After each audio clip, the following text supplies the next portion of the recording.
ابھی بھی تھوڑی سی عقل استعمال کرو کہ تمہاری زندگی میں نفع و نقصان ان مردوں کے ہاتھ میں نہیں، صرف ایک مولا کے ہاتھ میں ہے۔ آئیے اس رب کو پہچانے۔ ذالکم اللہ ربکم لہ الملک، یہ تمہارا رب ہے جس نے تمہیں پیدا کیا، جس نے تمہیں عزت دی، جس نے تمہیں زندگی دی، اور ساری بادشاہت اس کے ہاتھ میں ہے۔ والذین تدعون من دونہ ما یملکون من قطمیر، اللہ کو چھوڑ کر تم جن کو پکارتے ہو یہ کھجور کی گٹھلی پہ ایک لگے ہوئے دھاگے کے بھی مالک نہیں ہے، ان کا مالک بھی ایک اللہ ہے۔ ان تدعوہم لا يسمعوا دعاءکم، اگر تم ان کو پکارو یہ تمہاری دعائیں نہیں سنیں گے۔ ولو سمعوا ما استجابوا لکم، بفرض محال اگر مان بھی لے کہ نہیں یہ بابے یہ اندر پڑے ہوئے یہ سارے سنتے ہیں، انہیں سارا پتہ ہوتا ہے، مولا فرماتا ہے یہ قیامت تک تمہیں جواب نہیں دے سکیں گے۔ وَيَوْمَ الْقِيَامَةِ يَكْفُرُونَ بِشِرْكِكُمْ، اور قیامت کا دن ہوگا، قیامت کا دن ہوگا تمہارے اس شرک سے یہ انکاری ہو جائیں گے۔ کیا معنی؟ یہ بتوں والی آیتیں پڑھتے ہیں، قیامت کے دن بت حاضر ہوں گے، بتوں کو اٹھایا جائے گا، وہاں انسان اٹھیں گے، اولیاء اللہ اٹھیں گے، اور جب اولیاء اللہ کو خبر ہوگی کہ یہ آپ کو پکارتے تھے، اللہ کا شریک بناتے تھے، تو وہ فوراً انکار کر دیں گے۔ اس آیت میں انسانوں کی آنکھیں کھولنے کے لیے بہت بڑا پیغام ہے۔ اے پیارے بھائیو، آؤ رب کے در کی طرف۔ یہ جو فوت ہو گئے ان کے اختیار ختم ہو گئے، نہیں یقین۔ ہم نے چند دن پہلے ہی ایک ویڈیو دیکھی ہے، ایک شخص ایس ایچ او کے پاس بیٹھا ہے، اس نے کہا جی بڑی عجیب واردات ہوئی ہے، اور واردات یہ تھی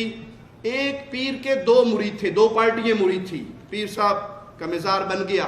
دونوں پارٹی وہاں پر آتی رہی، پھر کرسی کے لیے دونوں پارٹی چندے کے لیے لڑائی ہوگی، ایک پارٹی اپنے گھر میں آرام کر رہی ہے، دوسری آتی ہے اور پیر صاحب کی قبر کھودنا شروع کرتی ہے، اور پیر کی قبر بھی 2 منزلہ تھی، نیچے بھی فرش تھا،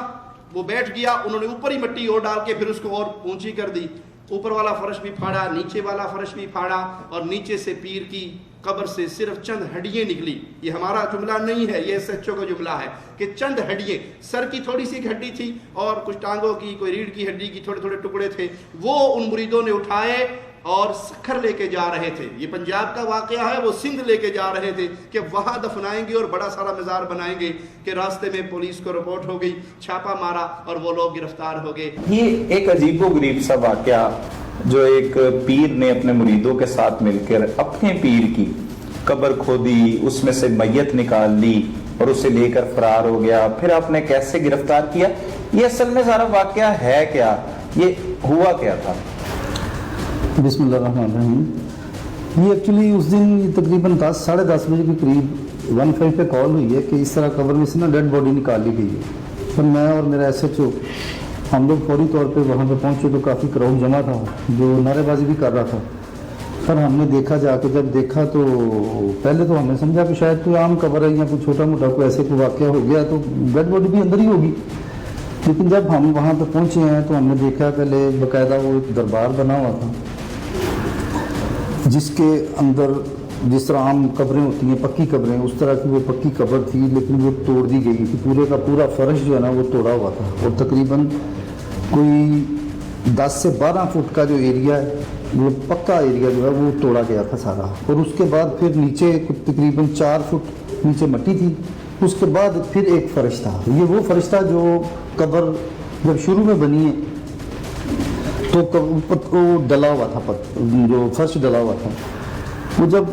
نیچے رہ گئی جگہ پھر انہوں نے دوبارہ اوپر مٹی ڈال کے ایک پھر اوپر فرش ڈال دیا، انہوں نے پہلا فرش توڑا، پھر وہ دوسرا فرش توڑا، اور پھر جو نیچے قبر تھی